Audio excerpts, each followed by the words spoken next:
There are so many layers to recovery, and unfortunately, one of the biggest complaints that I've heard today is that a lot of insurance companies who should be doing their job and should be doing right by these people are not actually stepping up, are not giving people what was promised. And when you have big gaps left by these companies, unfortunately, a lot of private citizens have to step in and fill those gaps, and that's exactly what Samaritan's Purse is doing. If you think about just the nitty-gritty of this, okay, so you have this home. There's a lot of water damage.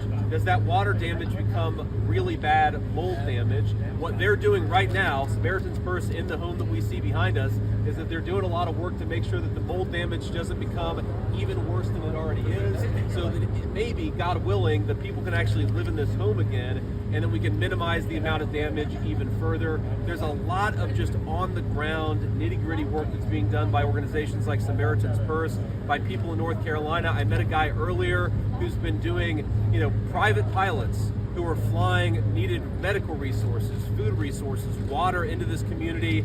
There are a lot of people doing a lot of good, and I take a certain inspiration, given that we are right on the cusp of the Christmas season in this country. A lot of this inspiration that I think a lot of people are living out Christ's Great Commission as we enter this Christmas season. This is a Christmas season that's got a lot of grief for a lot of people, a lot of sadness for a lot of people in Western North Carolina, but I think there is going to be a lot of joy and a lot of celebration despite the sorrow, because the people of North Carolina are taking care of their own, and that's exactly as it should be, but they deserve some help, and they're going to get it from their government.